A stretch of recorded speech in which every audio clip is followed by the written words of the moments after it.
All right. Hello, everyone. Welcome to our monthly membership meeting for February 2025. First off, our next monthly meeting will be Tuesday, March 4th at 1 p.m. Pacific time, 4 p.m. Eastern time. You can put that in your calendar. Go to the next slide. All right. Our exercise of the month is fine motor. So we 2 months ago started really focusing on amplitude. So that is a concept that's pretty specific to Parkinson's. The changes in the brain with Parkinson's affect automatic movements and tend to make movements slower and smaller. Amplitude training is a specific type of training that helps retrain the body and the brain for bigger and faster movements. So we initially applied that to kind of whole body movements. That's power moves are a form of amplitude training. And we can also infuse amplitude into any form of exercise we're doing, where we make sure to move big and move through our full range of motion. We want to keep doing that, even though it's not the exercise of the month anymore. Then last month, we took that intention and effort into voice. And then this month, we're taking it into fine motor. So kind of the exercise to have something specific that we're going to work on each week. We are going to go through rock, paper, scissors. We may do it with both hands. We may do it with one hand and then the other, or back and forth. But rock, we want to do a big movement in terms of making a really nice tight fist. Then paper, we may do fingers closed, fingers open. We may do some going back and forth for some movement. And then scissors, moving those fingers, and then snaps. So we might go rock, paper, scissors, snap. Or we might do like rock, paper, back and forth. So these are things, there's lots of different ways that you can move your hands and incorporate fine motor, but Parkinson's can impact fine motor dexterity and hand function. So we really want to make sure that we're incorporating our hands into the exercise we do.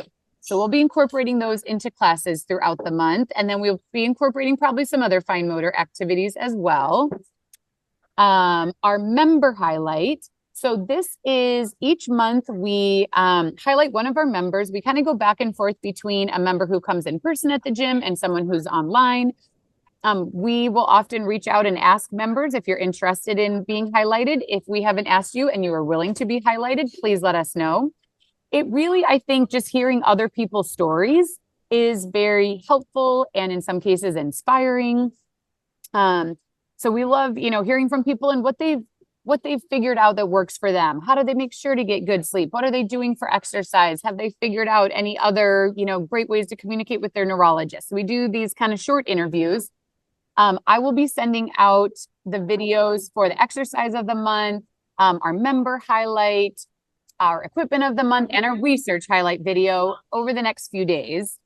Beth's video is great. I'm not going to play the whole video here in the meeting, but Beth is one of our in-person members. She was diagnosed just last year in April, but she is someone who actually experienced a pretty rapid change in her function. Over the course of, I think it was under a year, she got to the point where it was difficult for her to get out of bed at night. She needed assistance to get up and go to the bathroom.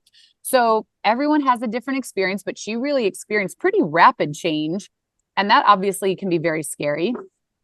She had a doctor telling her, I think that it was like chemo-induced neuropathy because she had been treated for cancer. And her daughter, luckily, she and her daughter were like, that doesn't seem right. Like, why is it changing like this? If it was induced from a medication, why would it be getting worse like this? So she finally got to a movement disorders neurologist, got started on medication, found out about us pretty quickly and started exercising. And she has like completely turned her life around. She does not require assistance for anything. She before wasn't able to walk her dogs because her walking really wasn't that stable.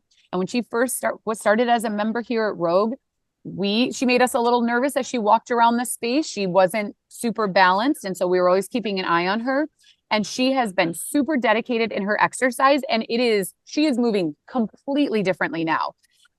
She's super safe here. She's doing all sorts of different classes. She's not only walking her dog, she's jogging with her dog again.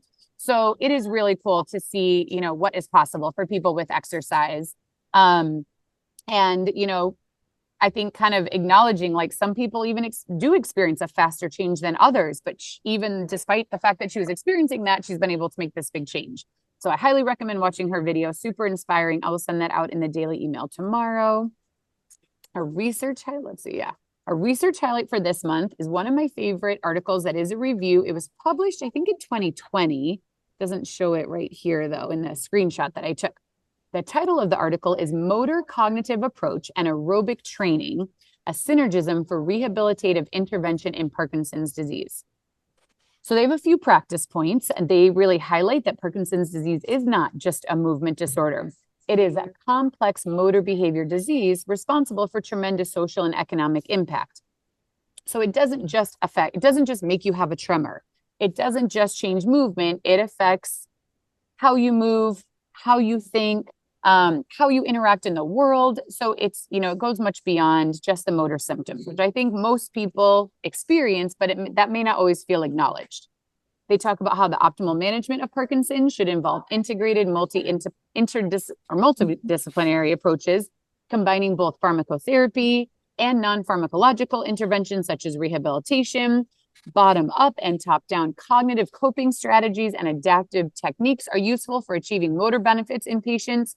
So, we are kind of the bottom-down and top-up. In some cases, you may be really thinking like, okay, I want to move bigger. I'm trying to move in a certain way. But we are hoping that with enough repetition and practice, that becomes more automatic for you. They talk about how aerobic exercise may promote neural rearrangements and improve cognition in patients with Parkinson's, that there are not a lot of other treatments that help with cognition. So anything that makes a big difference there is super important. And that neural rearrangements. So a lot of times when you go to therapy or in exercise classes, they might be working on balance and strength and mobility. But if you are only working on those and it's kind of below an aerobic threshold, you may not be getting as much benefit as if you make sure that you're getting an aerobic exercise in addition to the skill-based exercise. So what they say is that combining goal-based, so this is where you're working on specific ways of moving, balance, things like that, motor cognitive, your brain's involved in what you're doing, your body's moving, that kind of practice, along with aerobic training, seems to provide sustained clinical benefits rather than conventional physical therapy on its own. So conventional therapy tends to be kind of this goal-based. We're working on getting better at something, but historically, a lot of times therapy would be sub-aerobic threshold, and people did not always experience as much benefit. Now, when we say, okay, either we're going to do like a high-intensity interval training class, and our goal is to do high-intensity aerobic exercise and those skill-based exercises within the same class, within the same hour, those together are probably more beneficial than practicing either of those forms of exercise on their own. There are some people, though, that do need to work on skills specifically and then find a way to do aerobic exercise that may be using a bike or a treadmill or something. In some cases, doing those forms of exercise separately is better and allows you to do each one better than if you tried to combine them. But we still need to make sure that both types of exercise are happening. And aerobic exercise, I think a lot of people know they should be doing it, but it doesn't necessarily mean that it is actually happening. So that's what we are trying to help make sure that it is actually happening on a regular basis. They said that neuroplastic changes is probably what drives the clinical rehabilitation induced benefits in Parkinson's, and that neuroplastic changes might require aerobic exercise for those to really happen. But we don't have all the answers. We still need future studies to identify optimal parameters of intensity, frequency, and duration. And honestly, there isn't just going to be one answer that's correct for every person. Different people are going to need different intensity, frequency, and duration. Some people might really only need to exercise 2 times a week and they experience benefit. Some people really might need to get over a threshold of 4 or 5 or 6 times a week to experience that benefit. So, the more research that happens, the more we learn, but it's never going to be a cookie cutter, one size fits all for everyone. But based on the research we have so far, we know a minimum of 3 times a week of exercise is necessary for improvements, and each additional day tends to be additionally beneficial. They show this interesting table, and they talk about the role of the basal ganglia, corticocerebellar networks in motor behavior. So yes, Parkinson's affects one part of the brain, but that part of the brain connects to many other parts of the brain.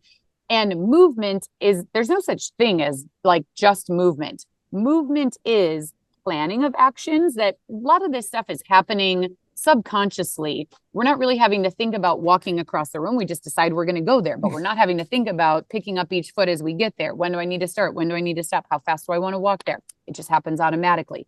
But there's a lot of work happening in the brain. as those things are happening. So planning of actions and motor execution, our brain is involved in actually making those movements happen. The motivation to reach a goal, what are we trying to accomplish? Where are we trying to go? And the limbic system, our emotional system, is related to that. Are we motivated to get up and move and do things? What do we care about? What's meaningful to us? And then cerebellum, actual motor control and balance. So all of these different systems interact with each other. So it's very complex.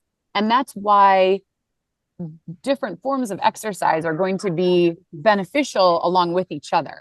And different types of classes are going to work on different things here.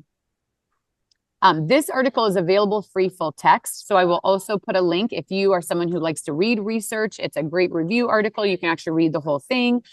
Or you can just take what I talk about and decide, I'm going to make sure that I'm fitting in aerobic exercise and also working on goal-based exercise without reading the whole article.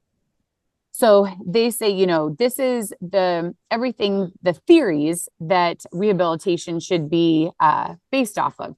And I would say for all of time, pretty much, physical therapy has been goal-based. Okay, we're trying to get better at balance or walking or strength, lots of different things. So we've been doing that for a long time.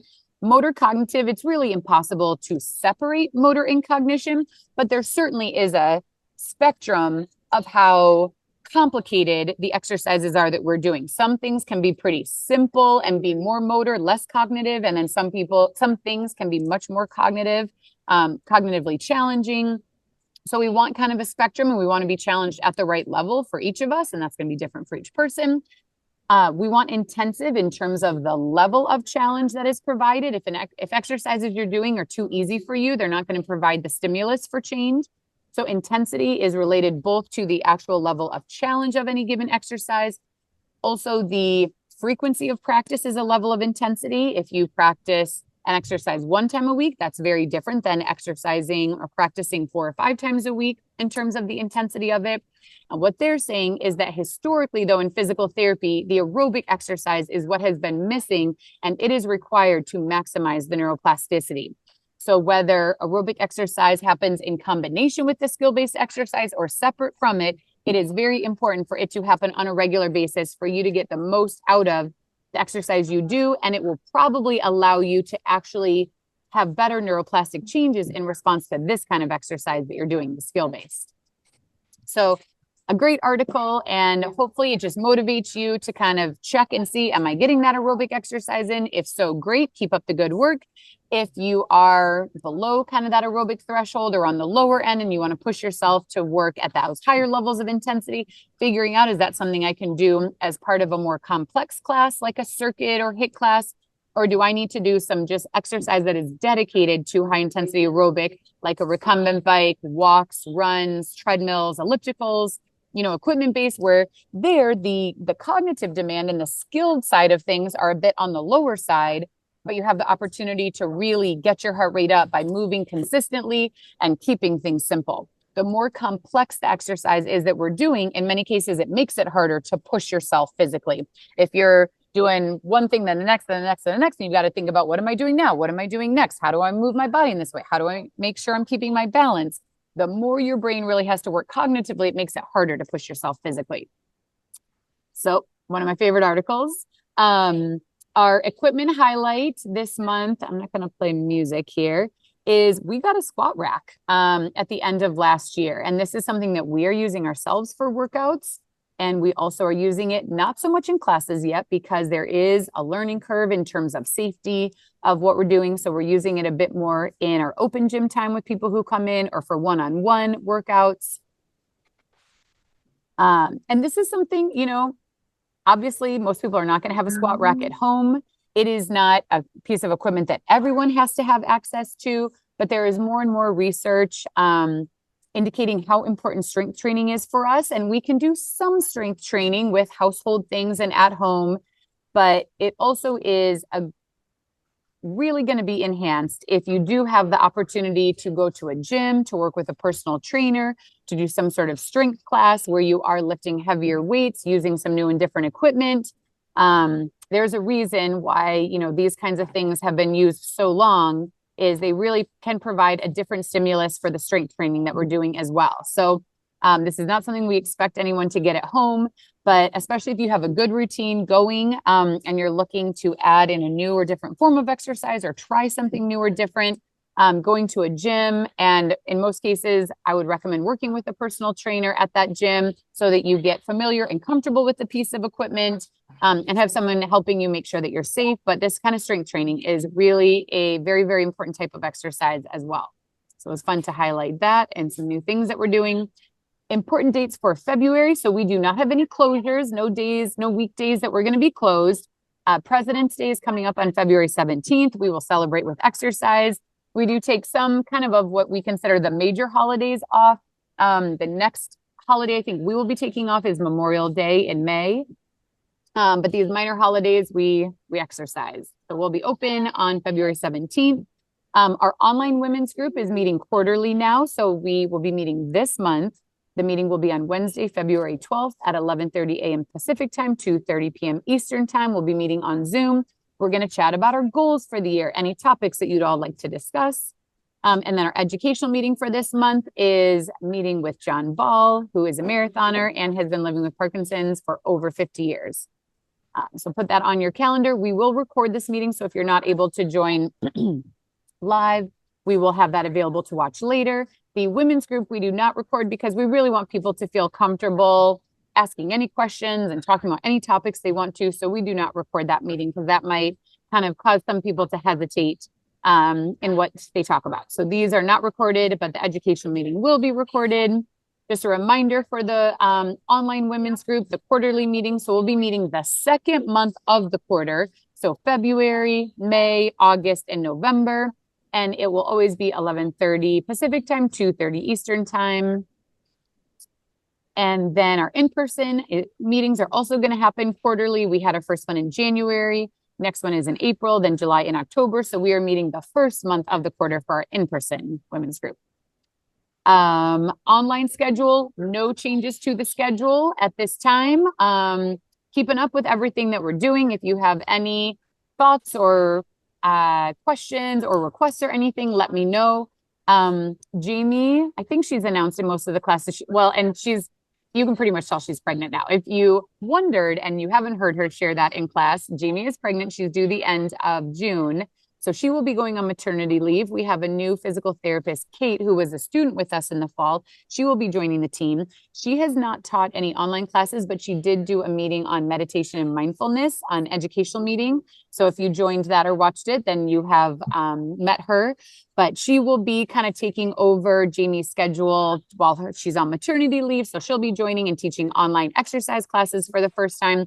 So that's happening like in June. But other than that, we don't have any changes this month. We don't have any planned changes as of right now. In-person meetings, we have our support groups that meet on Tuesdays. The first week of the month is for people with Parkinson's. The second week of the month is for spouses and partners of people with Parkinson's. The third week of the month is for everyone. And we have our reactive balance training and athletic falls training. If any of our in-person members want to do that, let us know and we will schedule that. For a period of time, we were kind of pre-scheduling days and times, but then it felt like, okay, those days and times don't necessarily work for people. So now we're just scheduling on a on-demand basis. Also save the date. So this is something that's happening locally in Orange County, California. So mostly for our in-person members, but some of our online members may not be too far away or may want to travel for this event. We've had Billy has come before from Texas to visit her sister and come to this SoCal Ride and Walk. So save the date, Saturday, April 26th is the SoCal Ride and Walk for Parkinson's. This event was started by one of our members' husband, and I think this is the 7th year that it will happen. Last year, the event raised over $380,000. The money is donated directly to Michael J. Fox Foundation through their Team Fox. So when it comes to Michael J. Fox Foundation, the foundation does big, fundraisers, and they work with people who are able to donate large sums of money. Then they also have Team Fox, which is the grassroots kind of arm of the foundation. And this is for anyone who wants to do an event in their community. Some people are doing, like a lemonade stand. It could be something relatively small, up to people who are doing golf tournaments. And this ride and walk has really grown over the years. It started as just a bike ride, but they added the walk maybe 2 or 3 years ago. It happens in Irvine, California. And there are 3 distances for the bike ride. And then there is a 5K walk that's an out and back. So you really can do whatever distance of walking you want to do. And then it's a great event to come together as a community. And then we also raise funds. 100% of the funds raised go directly to support research through Team Fox. That is one of the special things about Team Fox is none of the money is utilized to support kind of the staffing of the foundation organization. That is taken care of elsewhere.